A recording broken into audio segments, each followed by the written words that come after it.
Hello everyone, this is Lawrence from My Photos Forever. Um, Today I was just going to put together my interpretation of the Canon C70's menu system. This is not a definitive solution, but my interpretation of how the menu works and the settings that I've given it. And I hope that helps anyone, particularly new users of Canon, because as a new user myself, I found it quite difficult and intimidating to see what was going on, and try to get my head around some of these menus. It's actually taken me nearly 4 weeks on and off to come up with this. So I hope it helps you.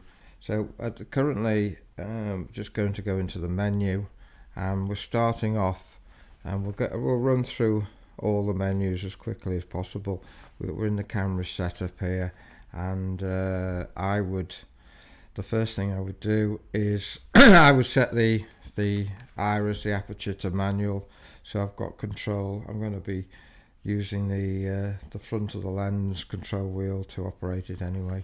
So that's set to manual.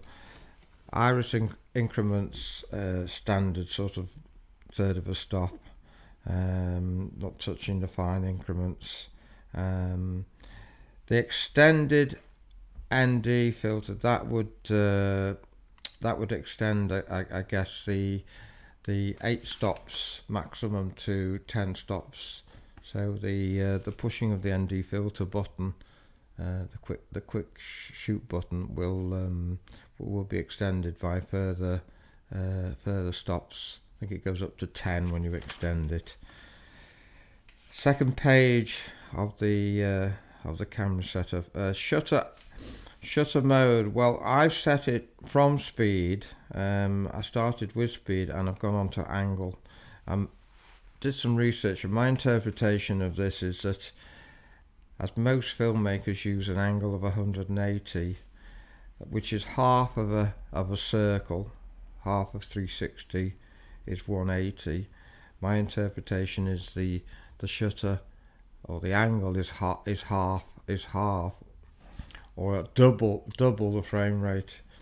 So I believe that if the frame rate is set at 25, then if you set the shutter mode at 180, your camera will always shoot double the frame rate. Your shutter stroke speed will always do double, and this will save a lot of messing around, because I know some people I get a bit frustrated by the maths of saying, well, if I'm shooting at 50 frames a second and then I have to change my camera to 100, well, if you leave it on angle, you can set that 50 frames a second and it will automatically double up. It will double up, so you don't need to mess around. So that's my interpretation of saving time. Some of the functions on here won't be highlighted. They'll be grayed out because I'm in the recording mode. But ISO gain, I'm assuming it just means you can adjust the gain manually. That's what it's saying there. Increments are still a third, which is my standard sort of setting. The light metering, again, set it as standard. This will change the exposure for you. There are there is some information about the lighting, but the reading that I do is to leave it on standard, and it will just work fine. You would change it in different circumstances if it was very, very dark or very, very light. The AF shift, there's a number of adjustments that can be made there. I've left it on 0, and this is just purely to make some sort of minor compensations to the auto exposure. Once you've set it, you can just do a little bit of a tweak. Maybe there's a circumstances which you feel that you want to just give it a slight increase or decrease. And the auto exposure response, I've left it on normal. shockless white balance, can't say I know much about that one, and auto white balance response and mirror I've just left as the presets. Page 4, the AF mode, I've left it on continuous because I would want it to track. On the one shot, my interpretation is that when you press button 10, you get a focus on the first time, and then you can do a further adjustments to the focus after that. The AF boost, I believe you focus manually, and then the camera finishes off the fine focus. Can't really see much of a use. If it did the other way and it autofocused for you and then you did a fine, that would probably make sense, but reading through the manual, it works the other way. It automatically does it first. Sorry, it manually focuses it first, and then I'm not. You know what? I'm not sure about that. I thought it automatically finds the focus and then you manually doing it, but I don't think it does. Anyway, I'll leave it on continuous because that seems to be the most obvious play. And the size of the frame, that's the box that you use to move around the autofocus. I'll leave it on large. The AF position, selectable center frame. Well, you want to leave it on selectable because you want to be able to move it around the monitor and select it. Otherwise you would leave it in the center all the time. Possibly if you were doing somebody right in the middle of the frame, you might want to do that. The AF speed, I played around with that. I found 0 that be about the best at the moment, unless you've got particular focusing requirements, racking that you might want to use and change, and the response also at 0. Moving on to page 5, the face detection and tracking, yes, put that on, definitely put that on. And the face only, now that changes because what I've done is I've made button 4, which is the waveform monitor, which can also be made as a quick recording button. I've actually done neither of those. I've made it my AF tracking button because I feel for my needs I would want to go into that. So when I press button 4, it will switch between a little icon that says face only and face priority.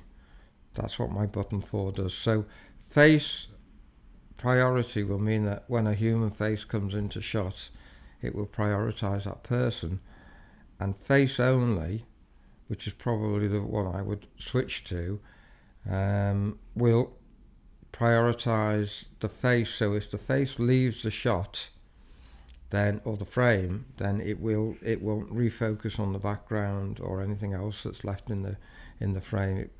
So that when the face comes back, it will be in the same position, which is what I would personally want to do. And the face tracking, I would want it on.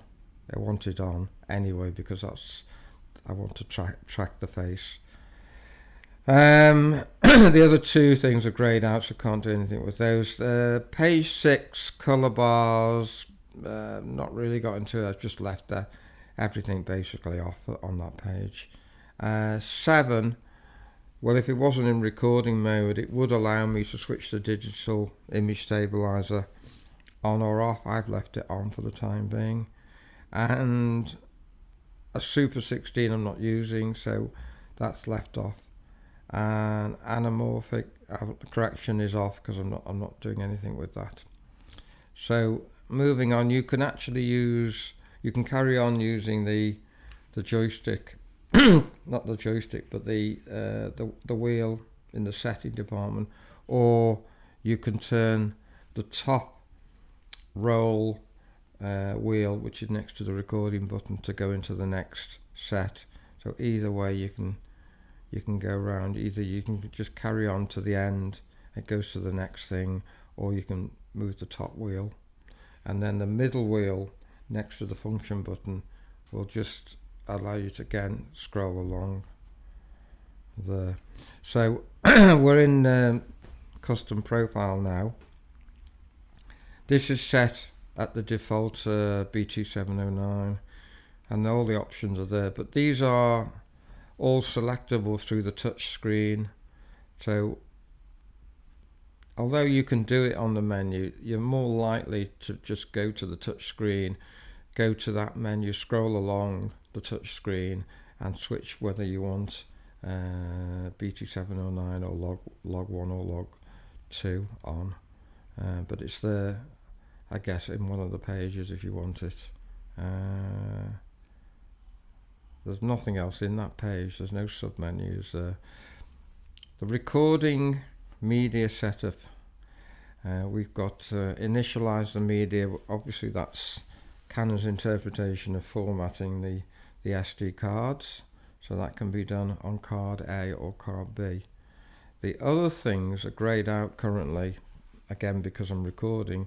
The sensor mode, that can be selected from the touch screen. Super 35 is what it's left at, and the frequency I've left at 50 Hertz. That's another area of further discussion, but 50 Hertz is where I'm my starting point. I can't really see a need to change that, certainly in the UK. The main format, this is card A. It's currently on MP4 8-bit, but that's only because I'm doing this recording and I don't see the need to have any high recording rates. So in a normal sense that would be set at AVC 10-bit 4K. I think it's 160 megabytes per second in long op. That's where I would leave it. All intra could be selected, I guess, if I'm doing some short stuff, better quality, I guess, but the all intra for slightly longer recordings will probably be better. So that would be changed. I can't change it at the moment, but I would normally set that to 4K, and the resolution would be the 4K. So that would be set at 10-bit, and that would be set at 4K, but not currently, as I say, because I'm recording it to the Ninja for the purposes of this video, and the frame rate set at 25, 16-bit. Recording mode is set at normal recording.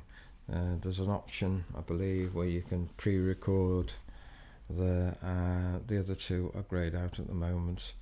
The second card has automatically been switched off because I'm using MP4 on the first card and it won't allow me to do anything. But had it been in a normal sense and I'd be setting card A to 10-bit 4K, this card I would then set to MP4. This is the card B.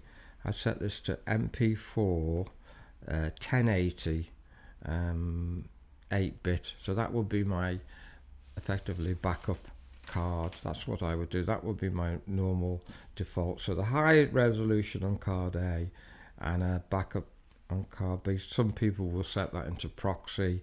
Some people will put that into a backup, identical backup of the first card.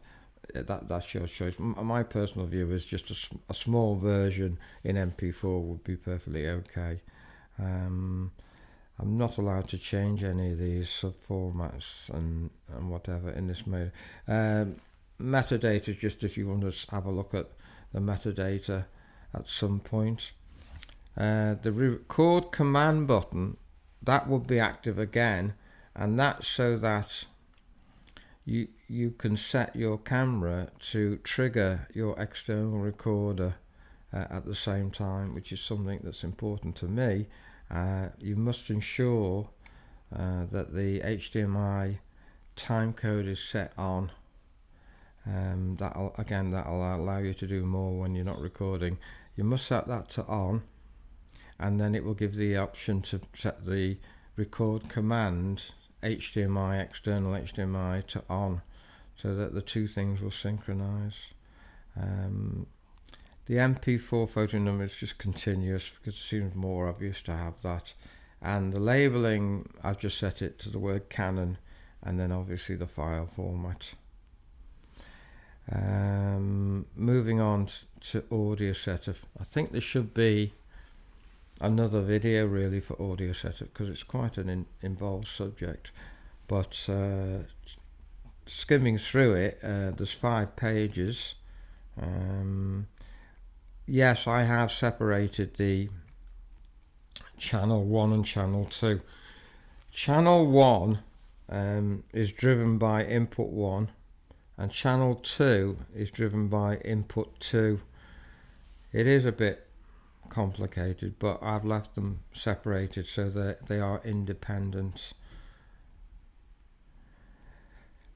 The audio record level, channel 3 level. So effectively what I've done is I've channel audio 3 level is going to be lower than channel 1. So input 1 through the Mini XLR, input 1 records to channel 1 and channel 3.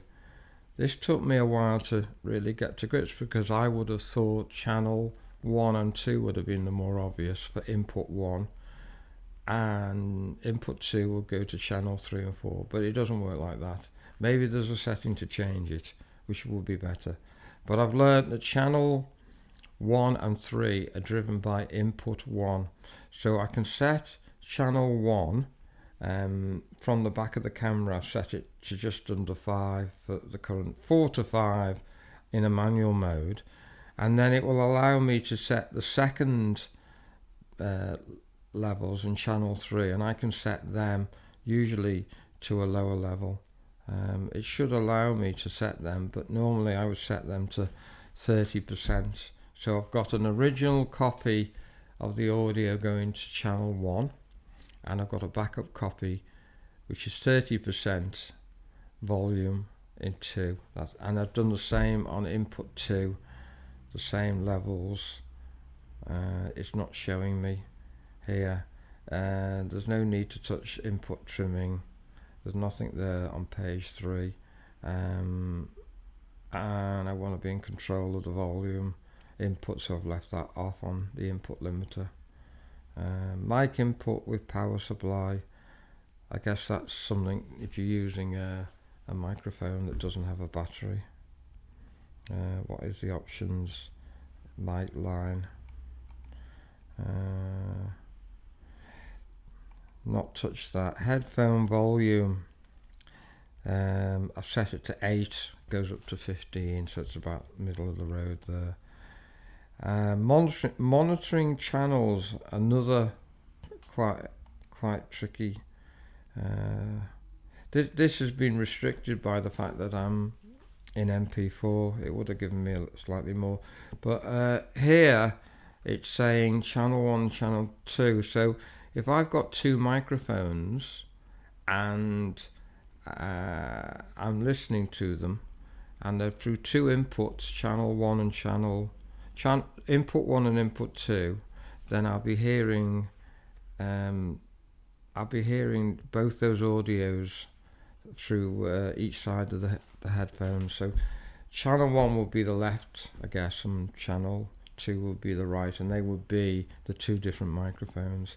And that can be changed so that you could have one microphone input going into both headphones, or vice versa. There are some more options. They seem to be limited at the moment while I'm in recording, but another option would be to have what would you have? You could have channel 1, the full audio set at 4 or 5 going into one side of the headphone, and then you could have the lower level channel 3 just so you could hear it at a lower level. You can do that. I guess the best one would probably be the one there, channel 1, if you're using 2 microphones. If you're using one microphone, the option of channel 1 stroke channel 1 would put the same audio into both headphones. So we're now into, no, we'll leave that at that. So we need to now, and the same goes for the output to the external monitor. Brightness I've left at 0, but the contrast I've moved to 4. I like to see more contrasty monitor. Left the other stuff, a little bit of sharpness. Anamorphic LCD, I'm not using anything there. Don't need to show it squeezed. I'm not using anything there, so I don't need to see it squeezed down. So that's all been left off. And I'm not using black and white. I don't need to see black and white images. Output, the on-screen display output to the HDMI, that would be off normally. So if I switch that off, the screen has gone off. But for the purposes of the video, I want to show the screen on. But you need to switch that off. That must be switched off. That's in the monitoring page 4. That must be switched off in normal senses. Otherwise, you're going to end up like I did at the beginning. You're going to have everything that's been recorded and all the displays on your Canon monitor are going to be emulated on your external monitor. Excuse me, and you do not want that. Displays, well, there's a button, button 5 on the shortcut menu on the camera, and that has a sequence of three presses. The first press, the second press, and the third press, and you can select what you see. So in this case, the first time I press it, I'll see everything, and that can be changed to everything, including the spherical border, which is just an outline, an inner outline, so that you don't go near the edges of the frame. I've just set that to all displays. When I press it the second time, it reduces the amount of items on there, which I only want to see the main display information. I can change that, only functions and menus. I've just changed that to the main item, and the third press just shows the recording function, or nothing if you don't want it to display anything. But in the early days, I set that to nothing because I didn't want the external monitor to show anything until I realized that I had to switch the HDMI off, that one there. It does take a time to work out what's going on. And then you've got the opacity of the on-screen. Well, that's left off because in normal senses the monitor is left off.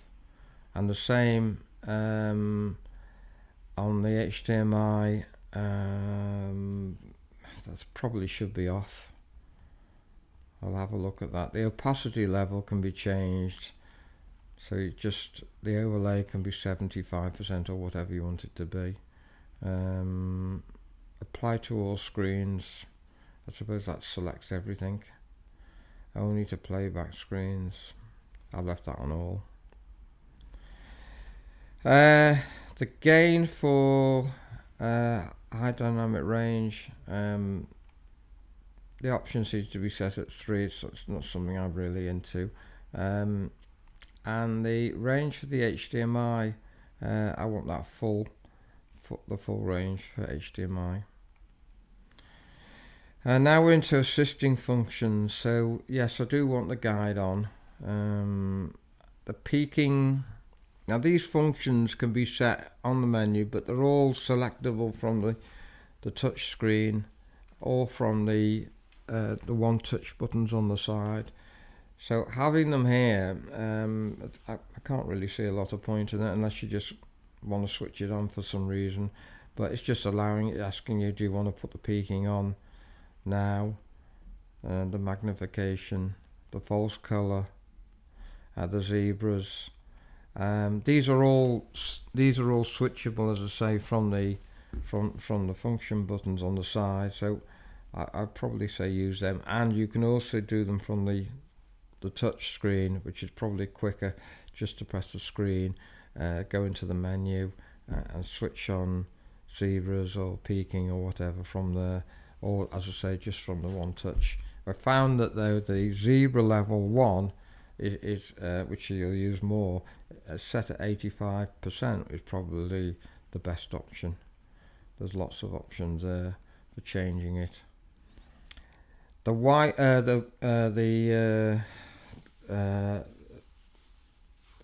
the I've changed this, the waveform monitor. I've changed this, and a lot will probably disagree, but I changed button 4 into my AF tracking button because I find that more use. And I'm using an external monitor, and that's got a waveform monitor, false colours, peaking, zebras, whatever. So I can see all that from the Ninja 5. So I don't really need that, but I'd rather have the button on the to see the AF. So I set that there instead. And the markers, well, this is if you want to mark certain frames as you're going along, you can do that. You can switch it on. I'm not using that, and also on the external monitor. I have, however, set the center marker and put a little cross there, which is called cross 2. There's lots of different variations. You can have a dot across, whatever. I think there's just those 3. I've set it cross 2. Not had I don't use a horizontal marker, and I don't use a vertical marker. They just seem to get in the way, or the grid markers. I'm not using markers particularly, and the 16:9 is what it would be if I used it. The safe area is just an outline box around the frame, and it's slightly inner, and I've selected grey for no particular reason. I just like the look of it, and it's within 95%. And then again, there's page 11 is talking about all the markers and positions, which I'm personally not using. So we're going on to network. I haven't done anything with the network. I don't particularly think I would do anything with the network, although I would need to investigate that further. So I'm going to skip through page 1 and 2 on that and move on to the assignable buttons. The assignable buttons are just a page where you can just keep changing any of the buttons. There's 13 buttons, I believe, and you can change them to anything you want. So if you want button 6 to be something else, then you change it here. You tell it what you want it to be. As I say, if you go down to button 4, which is a waveform monitor, labelled on the camera, I've got it as the face AF. The other ones, I'm debating to change function 9, that one, because that's still managed from the one touch anyway. I'm thinking of changing that to my menu, but at the moment it's left on the function. The other ones, I've changed button 11 to slow and fast. Button 11 is on the front, and I've changed that so I can quickly go to slow motion. I think that's a practical solution there. The other ones I've left, so 13. So it's only really 11 and 4 that I've changed. So going on to remote A. Remote A, I thought was something to do with the remote control. It could possibly be. It could possibly to do with the external remote control, which I'm not using. Reset obviously resets the camera, and transfer the menu. That's to do with transferring the color profile over. The other thing, date format. Well, that's just an obvious thing. What you like. I mean, day, month, year. Language and remote. I'm not using the remote, so that's switched off. The HDMI resolution, that again would be normally selectable. I set that to the highest, 4K, and there are think the variations would be 1080 and 720, but I don't see the point in that. I want to send out the highest resolution to the external monitor. Link to and link to the HDMI. Yes, that's on. HDMI scan mode P, force PM. No, I'm using that in 4K, so I don't need to change that. These are the tools, page 2 of the tools. Time coding, other than setting the time code to on and the recording command button to on, I'm not actually currently doing anything with the time coding. Although I do multicam, my other cameras don't facilitate that. The front control dial, I don't have a front control dial, I believe, so I've not touched that. And the lens I've got, the front dial is controlling the aperture, which I set previously, so I haven't got anything there, and I don't need to change the direction. That would allow me to change it from, I guess, normal to reverse, yeah, so I don't really need to change that. There's a lot of options that you wouldn't normally use. The focus ring option, the focus ring disabled during AF. I want that to be enabled. I want to use that during the AF. Again, the direction and the response. The key lock. This is the lock on the top of the camera. It asks you, do you want it to lock everything except the recording button? There are options there to lock all the buttons, including the record button. And the recording button, you want to enable that. You could disable that and use the recording button that I've selected it on the monitor. You could just use that if you want standby and record. But I'm still using it as the record button as it's meant to be. Assign button 4 as record. No, I haven't. As I said before, I've made the waveform monitor button 4 into the face detection, so I don't want to do that. On screen record button.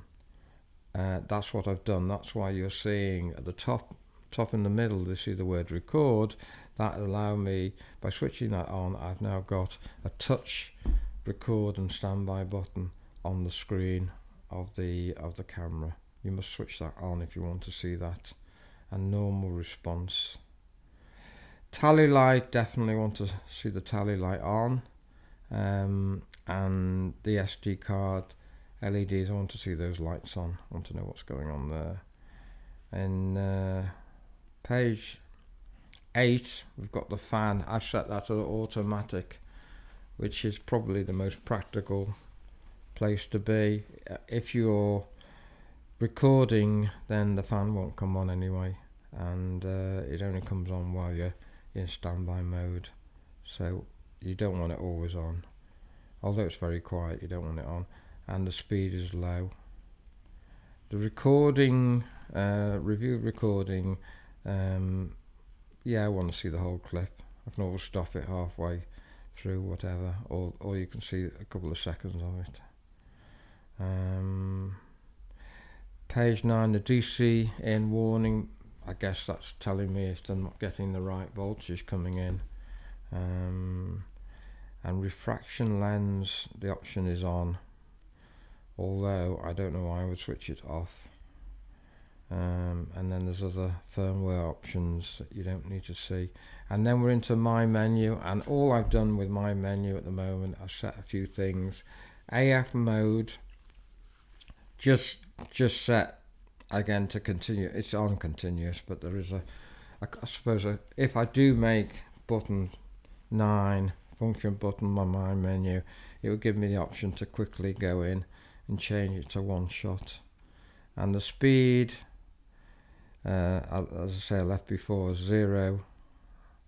If I was doing something particularly different, some product shot that I wanted the AF to change or speed up or slow down, I'd change it there.